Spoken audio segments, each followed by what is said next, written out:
This is a story that was published in the Worlds of Science Fiction magazine in 1956. If you don't like science fiction, that's okay, don't worry. This isn't really a science fiction story. This doesn't seem to be a very well-known sci-fi story, but I think sci-fi geeks know about it. I did find this description of it on the internet.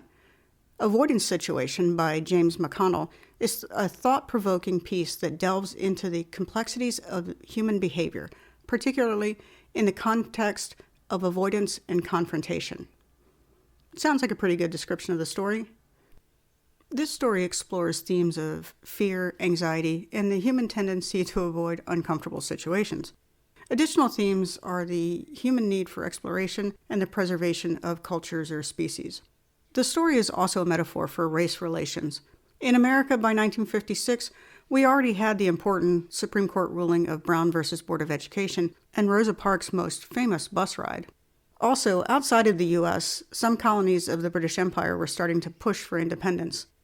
The beliefs of the aliens in this story certainly reflect many of the assumptions and arrogance of many people throughout human history. So what is this story? At the beginning, there's an epigraph that says, "What can a man do when he alone must decide the fate of Earth and all its people, and when the choices offered him are slavery and death?" I really hate epigraphs that give away way too much information about the story, but I was intrigued and continued to read anyway. The story starts out with two of the three main characters, Captain Alan Hawkins and Dr. J.L. Broussard, on the observation deck of a spaceship named Sunward. The sun tends to represent clarity, new beginnings and optimism, and life and emotional development. The author may have chosen the name Sunward because they're out looking for life like theirs, habitable planets like theirs, and they have a hope for what these discoveries would mean for humanity. Captain Hawkins is standing there looking out at subspace. What is subspace, you might ask? Who knows? In sci-fi, it can be faster than light or FTL, transportation or communications. In Star Trek, they call FTL warp speed. Ahead warp 1, Mr. Sulu. Accelerating to warp 1, sir. In this story, subspace seems to be some dimension where, quote, all you've got is nothing, and one hell of a lot of that. It's incredible when you stop to think about it. An area, an opening as big as the whole of our universe, big enough to pack every galaxy we've ever seen in it, and still have lots of room left over. All that space, and not a single atom of matter in it anywhere. At least not a single atom in it until we came barging in to use it as our shortcut across our own universe. End quote. Hope that clears things up for you. They discuss how Hawkins doesn't really like subspace because there are no stars. He likes having stars to see to help him navigate. Hawkins feels like Dr. Broussard is trying to get into his head and psychoanalyze him, so he tries to answer Broussard's questions in a way to keep Broussard from getting any hidden meaning behind what he says. Hawkins tells Broussard that he doesn't have a problem using subspace for rapid transportation. He just likes to have stars there when he does it. So this scene does several things for us. One, it introduces Captain Hawkins to us, a disciplined and experienced military officer in the Space Navy. We're told that he has silver in his hair and gold on his sleeve to indicate to us rank and authority. We're also introduced to Dr. J.L. Broussard, the Sunward's senior psychologist. He is a stout man who is highly skilled and knowledgeable in psychology. The nature of the conversation with Captain Hawkins shows us how skilled he is. He and Hawkins are friends, but he's also probing Hawkins' feelings on their mission and their ventures into deep space. Hawkins knows what Broussard is doing, but Broussard doesn't back off. The third aspect of this scene is that it highlights the themes of fear and anxiety. Their conversation tells us that this fear is shared by the crew. Broussard's question, "I wonder why it affects us that way," invites us, the readers, to contemplate the nature of fear and people's response to the unknown. Now they get to their destination, and there are stars. Captain Hawkins feels pretty good about this, and he smiles when he sees them.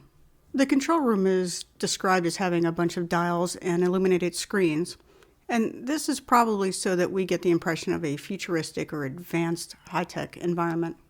The narrator tells us that there is, quote, no known danger, end quote, to their subspace travel, and that the process is completely automatic. And when they come out of subspace, the transition is silent and smooth, with no physical sensation or mark of change. This is supposed to evoke a sense of wonder for the reader, and the appearance of these stars symbolizes hope, exploration, and the vastness of space. But with all of this wonder and safe engineering, Captain Hawkins' muscles tighten nonetheless. So despite the objective safety of the technology, fear is still instinctive and cannot go away. When Hawkins sees the stars, he smiles and whispers, "Something to cling to." This feeds into the theme of the fear of the unknown. For Hawkins, the stars are not just a navigational point, but also a source of inspiration and comfort. This moment also adds to the depth of Hawkins' character. It shows that in spite of the technological advances, he's still human, with emotions and a sense of wonder.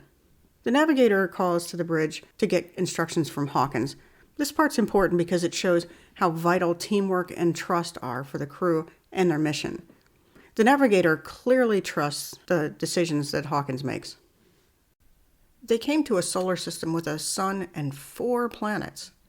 They were there for 6 weeks, making sure that this is the type of solar system they were looking for, and in that 6 weeks they also explored the first 2 of the 4 planets. We're told that the crew has been in space for 6 years, searching for a solar system or planet that might have human-like habitation. After 38 systems, this is the first that offered such possibilities. And so they named the new sun Clarion and the habitable planet Trellis. A clarion is a medieval trumpet with clear, shrill tones.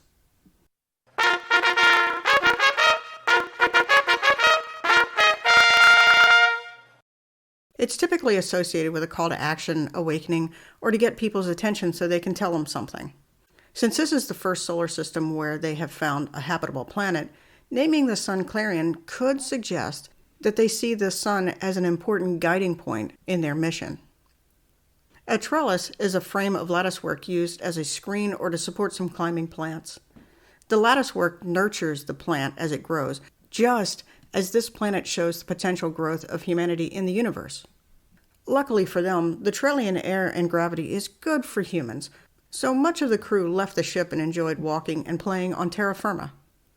The captain was the first on the planet, which was customary for these explorers, and he led a ceremony claiming the planet as Earth's own. The captain being the first on the planet represents his leadership. The ceremony to claim the planet as Earth's reflects how people traditionally declared ownership and established presence on new territories. And it goes to the theme of exploration. Like Neil Armstrong on the moon planting the American flag, Captain Hawkins planted the Terran flag. The crew started playing a game of baseball. This was 1956, where baseball was still America's pastime. If it were written today, the crew probably would have played a game of football instead. We learn that Dr. Broussard is the senior of several psychologists on the ship. They have psychologists on the ship because somehow they thought that psychologists wouldn't be needed for the first contact with alien creatures. But so far, there hasn't been any alien contact, and Broussard seems disappointed in this. The doctor and the captain have an intense conversation that started because the doctor noticed that the captain wasn't participating in the baseball game. The captain explains he's in a no-win situation here, because who would strike him out if he came to bat? Or if he was the umpire, who would argue with him on a call? And he couldn't even watch the game, because if he did, somebody might decide that he thinks he's a little too good for them. So Dr. Broussard says, okay, so you left the field. And then he explains that this is a term used when someone is in a situation with 2 or more bad choices, so the person chooses none of them. The captain doesn't quite understand what he's saying, so the doctor gives him an example, this awful example, of a child in a hallway. The child is told he must go to either one end of the hallway or the other, but at one end is a vicious dog, and at the other is an ugly man with a switch. The child is told he has to go to either one end or the other, but neither choice is a good one. Broussard says this is called the avoidance situation. Okay, so now we know where the title comes from. But somehow Captain Hawkins still doesn't get what this has to do with the baseball game. So Broussard continues to explain that the child is forced to make a decision, though both choices are horrible. When pushed to make a choice, the child instead tries to escape from the hallway by climbing the walls, breaking down a door, or anything else that would get him out of this impossible psychological environment. Oh, now the captain gets it. The men then move on to less intense concepts and share a couple of beers. While they're there relaxing and chatting, the captain notices something coming toward them, and it looks humanoid. Get ready, Doctor. You may finally get the chance to do what you're on the ship to do. The story of the Sunward pauses for a short time so we can meet this humanoid creature heading toward our heroes. The humanoid is Surveyor Lan Sur. He is from the Dakan Empire, and he's alone on a scout ship looking for aliens. He's obsessed with this mock war game called the 7-Ship Problem.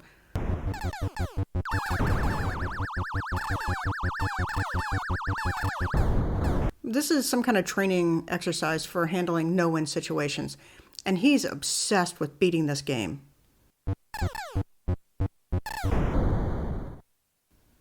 When his computer alerts him that there is an alien contact, Lan Sur is a little irritated because it's going to interrupt his new idea for how to win this game. Lan is competitive. He's a good strategist and is committed to his work, but he's easily distracted by this game. His frustration at the computer finishing its task before he completes his game shows his obsession.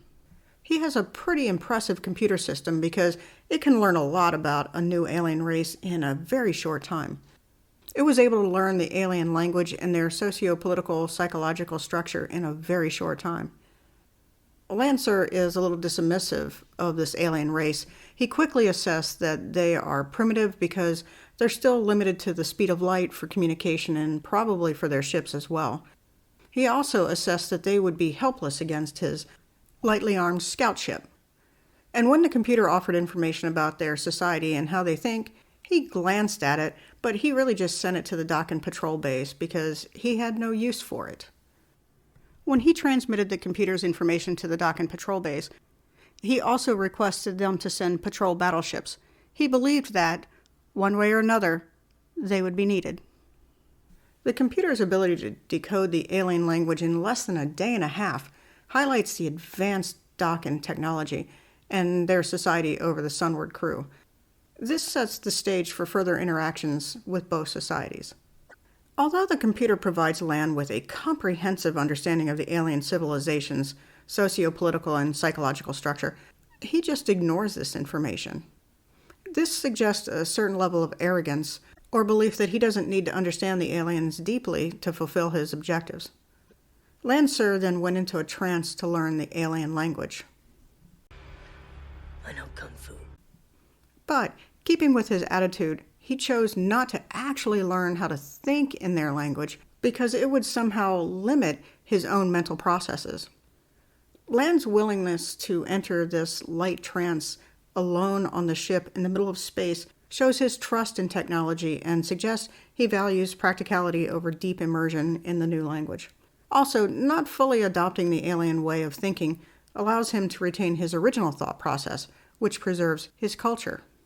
But this is also foreshadowing. He limits his knowledge of the alien he is about to encounter, setting up this as a fundamental error in his judgment. This shows us his arrogance, which in the end, we'll find, plays a big role in the story.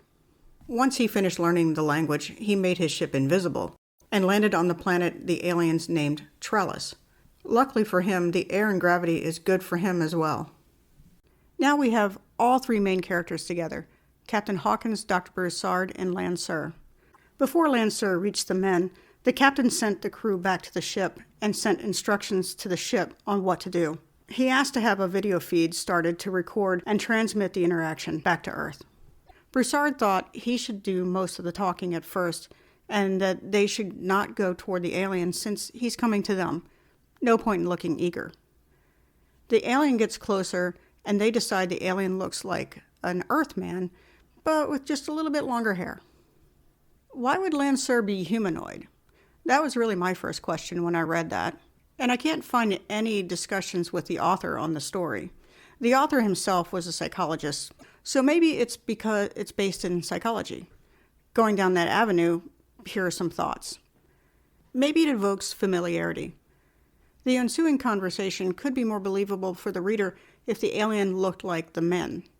We can also believe that the men would be more willing to talk to an alien who looked like them rather than one that was a little green person with long arms and big bulging eyes. Another reason for the humanoid form might be that it can be a mirror of human society, allowing for a critique of human values or behaviors, especially the human need to conquer or destroy everything. Lan Sur is not surprised the men look a little bit like him. After all, eons ago, the Dakin people had determined that only humanoid creatures would be able to reach the stars, but he was amused at Dr. Broussard's stockiness. Why would only humanoid creatures be able to reach the stars? I mean, if we look at Earth, we could argue that man is the only creature that has the ability for space travel. Not only because we're the only ones with the physical capabilities, but also we're the only ones that have a combination of intelligence, social structure, and technological advancements that's needed for space travel. However, in the vastness of the universe, we're to believe that there are no other creatures that have the same traits that we do and also don't look like us. That we're to believe that only humanoid creatures with maybe longer or shorter hair are the only ones with the ability to develop space travel. Lan Sur expected the aliens to look like him, though the Earthlings were a little bit surprised by that. This shows Lan Sur's, and probably much of the Dakin Empire's, arrogance. He believes that humanoid creatures are evolutionarily different and better than other creatures. They are the only ones with the special traits necessary for space exploration. However, we see as the story goes on, Lan Sur, and probably the Dakin Empire, even judge the humans they meet. Only humans that meet a certain criteria are worthy of living among the Dakin as equals. The rest are enslaved or destroyed. Now, all the creatures meet.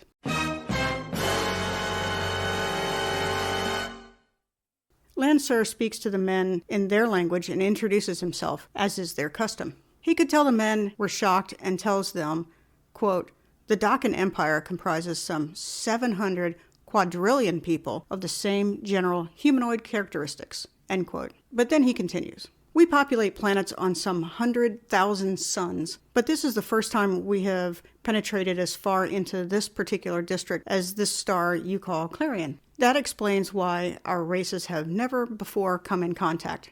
He explains that the Dakin is the only other political empire in the entire galaxy. Oh, there were others, but they quickly were defeated and became part of the Dakin Empire as, "Will you feeble Earthlings?" He explains that they have to absorb new civilizations. They can't just let them exist, just as they can't let Earthlings exist.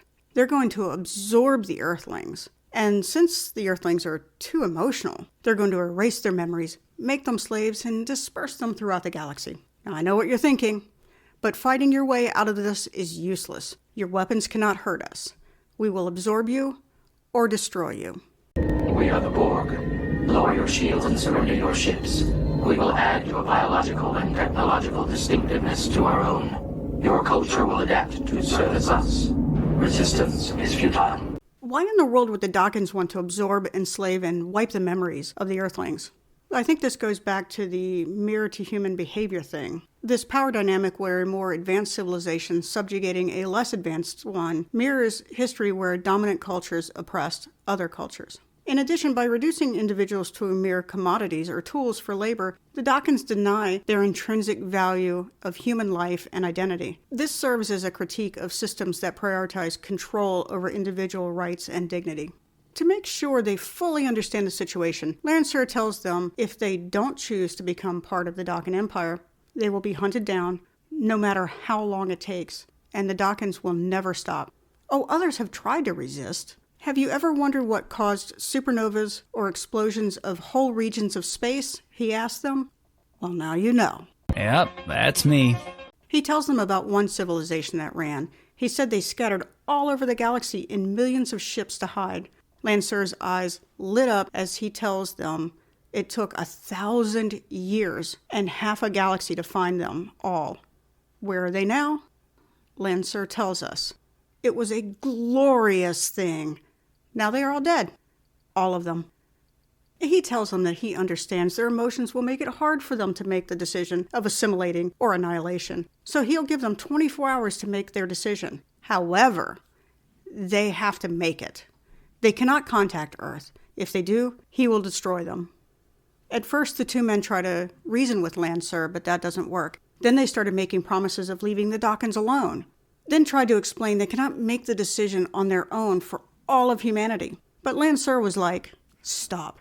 You puny, emotional brains cannot comprehend what I'm telling you, which is why I'm giving you 24 hours. You and you alone must make this decision. You cannot and will not contact Earth." He then offers to let them see he isn't lying by letting them try to hurt him with their weapons. The men returned to their ship and immediately held a meeting with all scientists and top officers. No one, at the moment, had any real ideas of what they should do, so they decided to focus on trying to hurt the alien. After all, the Sunward is one of the most powerful Earth ships, so they can sure give him a run for his money. First up were heat guns for a full 5 minutes. Nothing can survive this. Well, except for Lan Sur. Next up was an electricity ray. Millions of volts of lightning beamed down on the alien, but he was still standing.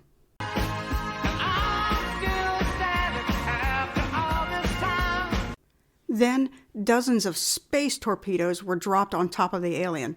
They left a crater almost a mile wide. When the dust settled, there was the alien in the middle of the crater, untouched. They had one last weapon in their arsenal. They moved 50 miles up and released the mightiest atomic weapon known to mankind. Their aim was true. It took several minutes for them to see the results of their latest attempt. There was Lan Sur, sitting right there where the bomb landed. Okay, so Lan Sur was telling the truth. Now what? Do they surrender? The captain tells everyone that 1 hour before the deadline, the crew will meet and vote on whether they surrender. Then everyone went back to work and to think of a way out of this. Captain Hawkins went to his room and shut himself up. At first, just sitting and thinking. After 5 hours, he started drinking. In hour 6, he asked Broussard to come to him. Broussard was a little indignant that the captain took him away from helping the crew at such a time. But the captain was like, "Well, I'm the captain, so be quiet." The captain says that he's decided what they should do and that they have to make sure the crew makes the correct choice when they vote.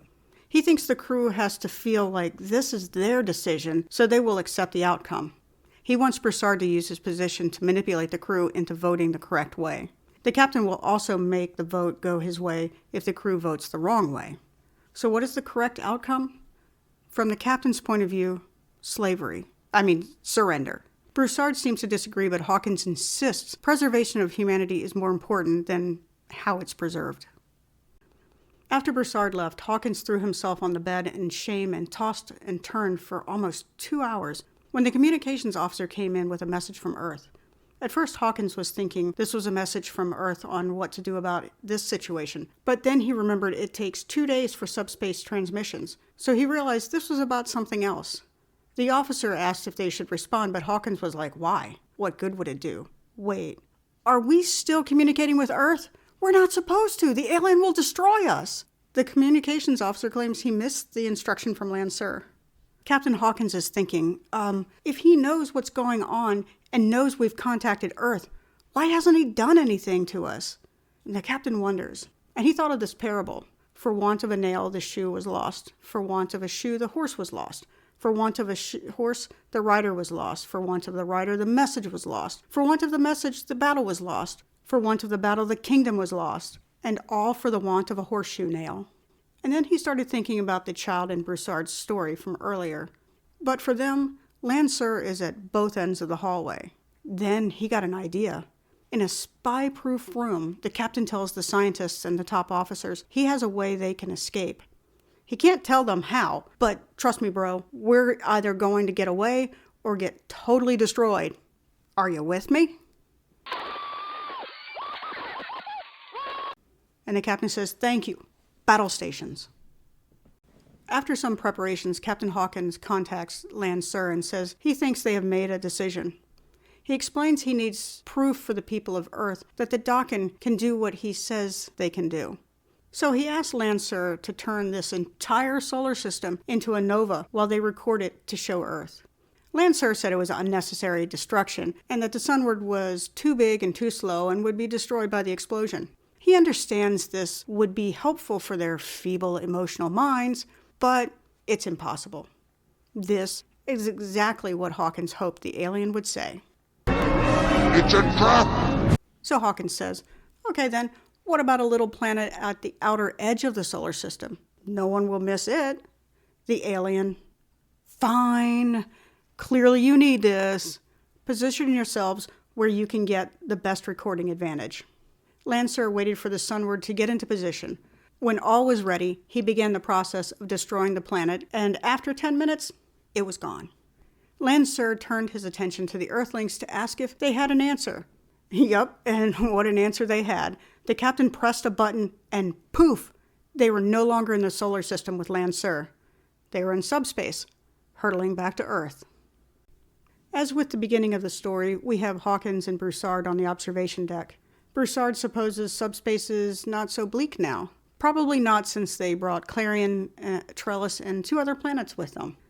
Broussard asked Hawkins how he knew it would work. Hawkins said the alien kept talking up his C-squared drive, and so he surmised that the Dawkins hadn't stumbled across subspace. Also, he had the navigator do some calculations and figured out that they could move faster in subspace than the alien could with their drive.